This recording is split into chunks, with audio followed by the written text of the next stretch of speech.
수작업 대 AI. 교수님 어떻게 보세요? 수작업이냐 AI냐?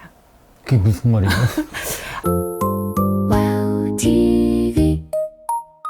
그 요즘은 지금 이제 학생들도 그렇고 AI로 지금 영상을 되게 제작을 많이 하잖아요. 네. 그런데 요번에 이제 오스카상을 수상한 작품이 순수하게 이제 손으로 만든 스톱모션이더라고요. 그래서 그 스톱모션 애니메이션하고 100만 달러 수상한 릴리. 그 수상을 받은 그 네. 작품은 꼭 수작업으로 한 스톱모션 같은데 AI로 했단 말이죠. 아, 맞아요. 네, 둘 중에 어떤 게 더 나은 것인지 네, 한번 우리 오늘 네. 얘기해 보도록 하죠. 네, 정말 흥미로운 것 같아요. 네네네. 오늘은 이제 진주 눈물을 흘리는 소녀, 이제 네. 그거 먼저 한번 좀 들어가 볼까요?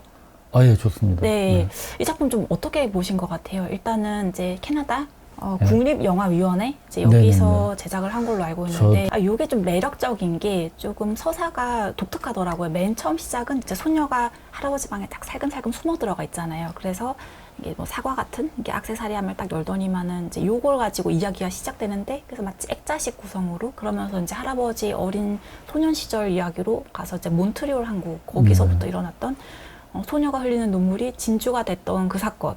그 말도 네. 안 되는 네. 건데 이야기를 그 빠져들면서 네. 진짠가? 네. 뭐 그런 생각이 드는 거 있죠. 네. 그게 이제 이야기의 힘인데 그 나레이터가 자기 과거를 얘기하는데 그것에 속는 네. 제3자, 그러니까 네. 우리로 봤을 때는 전당포 주인도 그거를 이런 게 어딨어 그랬다가 네. 다른 그 전당포 주인인가요? 맞아요. 그 사람한테 또 확인을 받죠. 그쵸. 그 2차, 3차 확인을 받으니까 네. 그 전당포 주인이 네. 그것에 이제 확신을 얻고 나서 이제 그 아이한테 네. 또 이제 후려치는 거죠. 그 1달러인가요? 네. 네. 처음에 그렇게 말했어요. 그러니까 관객으로 봤을 때는 네. 저 소년이 저놈한테 속으면 안 되는데 네. 그래서 걱정을 하기 시작하는 거예요. 네. 맞아요. 처음에는 이제 다 그 마음인 것 같아요. 이제 네네. 소년을 아무래도 이제 그 소녀를 바라보면서 구해주지 못하는 이제 애타는 마음, 이제 어쩌면 연민, 사랑 이런 걸 느끼지만 동시에 본인도 집도 없고 옷도 없고 이런 입장에서 진주 눈물을 판다면은 이 친구가 좀 삶이 좀 나아질 텐데 욕심과 사랑 두 사이에서 이 소녀는 어떤 선택을 해야 되지? 약간 윤리 문제, 도덕성, 약간 이런 부분도 건드려지는 것 같긴 하거든요. 우리 입장에서 봤을 때는 마지막까지 갈 때 이게 진짜 진주라고 우리는 믿고 있었는데 재밌는 거는 이게 나중에 이제 일본에서 온 플라스틱 진주 이제 그게 드러나잖아요. 사실 이 이야기 자체가 진짜인지 소녀가 진짜 있었는지 눈물이 진짜 진주인지 이 모든 것이 진위 여부까지 마지막에는 근데 건드려지는 저도 부분? 보면서 네, 네. 한편으로는 그 진주가 진짜였으면 좋겠다는 마음이 있었지만 또 한편으로는 그 가짜라는 게 밝혀지면서 또 통쾌함도 있잖아요. 네. 이 연출자가 네. 관객을 완전히 갖고 놀았구나. 근데 그 소녀는 이제 네. 이게 조금 있으면 발각될 그런 거잖아요. 네. 그 소녀는 다 알고, 처음부터 알고 있었겠죠. 네, 그죠? 네. 이 언젠가는 발각될 것이다. 빨리 네. 한탕하고 네. 도망가야겠다. 큰 그 딜을 한 거죠. 네. 전형적인 사기꾼들이 하는 수법이에요. 근데 멀쩡한 사람이 속을 네. 수밖에 없어요. 그 사기꾼 작정하고 네. 속이면은. 네. 이것도 마찬가지죠. 이 작품에서는 이제 그게 참 이제 시청자로 하여금 숨죽이게 하는 것 같은 게 소년의 사랑이냐 아니면은 이 소녀가 더 고통을 받아서 눈물을 흘려가지고 그거를 이제 값비싼 진주로 이제 그 재화를 획득해가지고 형편 좀 나아지게 할 거냐. 그게 더 우리 마음을 움직였던 게 네. 그 소녀는 네. 그게 거짓말이라는 걸 알고 있었잖아요. 눈물이 네, 진주가 된다는 게 사실 말이 안 되잖아요. 말이 안 되죠. 근데 우리가 그걸 숨 막히면서 보고 보고 있잖아요. 있어요. 예, 예. 그것을 마치 자기가 그 행동을 더 이상 못 하겠다고 그 전당포 주인한테 얘기하잖아요. 네. 그래서 그 얼마나 어, 그 전당포 주인도 네. 그런 그 양심이 이 안에 어딘가 숨어 그쵸, 일말은 있겠죠. 있겠죠. 그렇죠. 네. 이 소녀는 이 양심에 따라서 살지 않는 그 인간을 벌하는 거죠. 응징하는 거죠. 그죠? 그러네요. 그런 사람한테 거짓말하는 것은 전혀 양심에 가책이 없다. 오히려 통쾌하다. 이 애니메이션이 단편이지만 참 매력이 있는 게 이 착취당하고 착취하고 요것이 반복되기도 하고요. 그리고 또 액자식으로 구성되다 보니까 이제 요런 이제 나레이션도 이제 어디가 진실인지 헷갈리게 만드는 그렇죠. 이야기 자체도 그렇고요. 로버트 맥기의 네.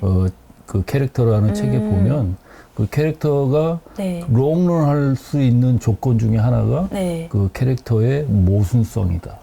이 양가적인 네. 그런 성질을 가지면 가질수록 네. 이게 롱런 하더라. 그것을 이제 어떤 게 진실인지 네. 모를 정도로 네. 되게 헷갈리게 만드니까 네. 처음부터 끝까지 네. 이 관객은 끝나고 나서도 그걸 네. 생각하게끔 만드는 것 같아요. 그렇죠. 그 수수께끼 같은 그 알쏭달쏭한 걸 끝까지 풀어주질 않잖아요. 그렇죠. 근데 만약에 OTT 환경이라면은 연속 시청을 자꾸 시청자로 하여금 유도를 해야 되다 보니까 그 다음 화로 가야 될 만한 시청자의 그 니즈를 우리가 만들어줘야 되는 거잖아요. 그렇죠. 캐릭터의 어떤 욕망 설계도 해야 되고 이것을 이제 보고 있는 시청자들의 욕구 설계까지도 우리가 해줘야지 진짜 이제 제작자로서 분명 이끌어갈 수 있는.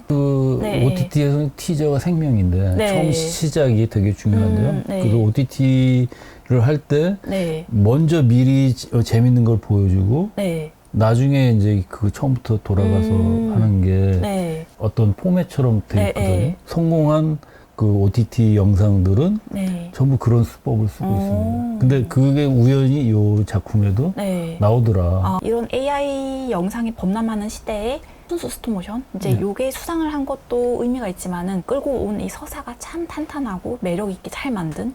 예. 그 우리가 네. 저 릴리 네, 릴리 맞죠. 얘기할 때가 됐나요? 진짜 순수하게 AI로 만든 애니메이션. 아까 작품과는 되게 대조적이죠. 이 릴리는 수작업 같은 그런 스톱 모션인데 네. 알고 보면 다 AI다. 네. 굉장히 놀랐습니다. 저도. 그러니까요. 그래서 되게 이 두 작품이 좀 비교가 되는 부분이 있는 것 같은데, 그리고 좀 의미가 깊었던 게 이제 AI로 만든 애니메이션이긴 하지만은 이 수상 기준이 이야기의 질이더라고요. 창의성, 주제적 탁월성 이런 거를 수상의 기준으로 삼았기 때문에 거의 3,500개의 작품 중에서 1등을 거머쥔 100만 달러 수상자. 대단한 겁니다. 근데 요즘 그 질이 굉장히 높아졌는데 네. AI가요. 네. AI가 그 제작 기간이 굉장히 짧아졌어요. 그러네요. 그래서 뭐 2, 3주면은 뭐 네, 만들고 네. 그러면서 뭐 선별하는 기준점이 네. 오히려 작품성이다.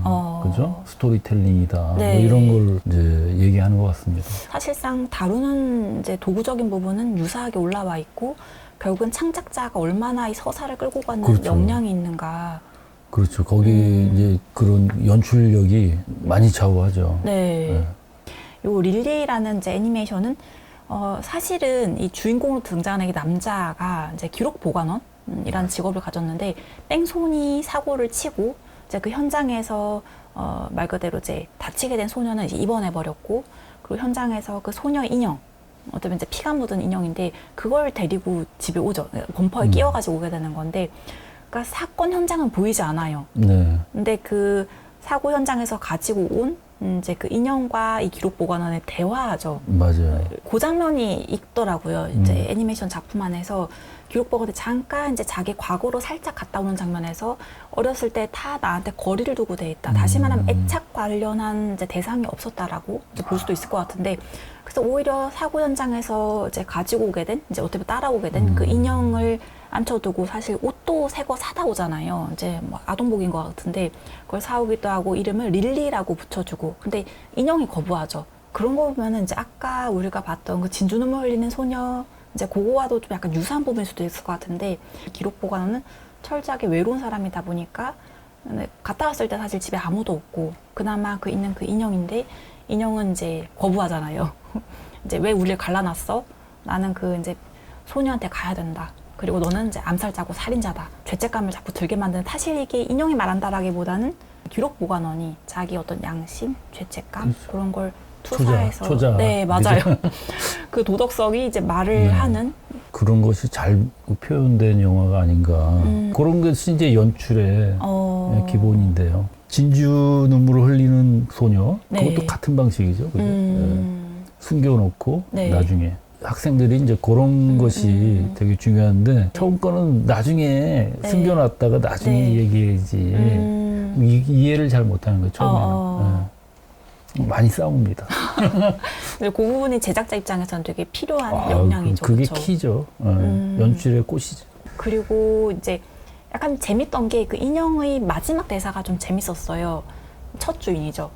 그러니까 뭐 토이스토리가 생각나는데 첫 주인은 베아라고 지어줬는데 이 새로운 기록 보관원이 릴리라고 지어주니까 그걸 처음에 쳐냈다가 나중엔 그것도 수용을 하는. 그럼 우리가 오늘 이제 두 가지 작품을 다뤄봤잖아요. 어떻게 보면 다 큰 상을 수상한 작품들인데 대비되는 거는 수작업으로 이제 승리를 거머쥔 진주 눈물을 흘리는 소녀, 그리고 AI로 만들었는데 그 서사의 힘으로 이제 그 탁월성을 인정받은 릴리. 이 두 가지를 봤는데 가장 역시 마음에 남았던 거는 이 AI로 이제 창작이 너무나 원활하게 쉽게 되는 이 시대에서 얼마나 창작자로 하여금 그 서사를 끌고 가는 힘, 이게 얼마나 중요해졌는가. 어떻게 보면은 인간의 감정을 이해를 해서 또 이제 시청자들이 시선을 사로잡을 수 있는 그 역량이 되게 중요해진 시대가 아닌가. 맞습니다. 네. 네. 지금 뭐 AI 작품들이 범람하는데 네. 그 중에서 다 살아남는 건 아니고 이렇게 작품성이 있는 스토리가 있는 그런 작품만 살아남잖아요. 네. 네, 그래서 AI 기술은 뭐 네. 어느 정도 탑을 향해서 가는데 네. 이제 그것을 활용하는 사람들이 그거 어떻게 잘 활용할 것인가, 그죠?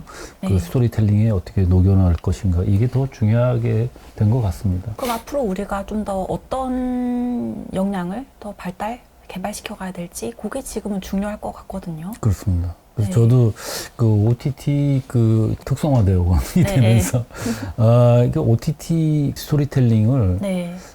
빨리 익혀야겠다.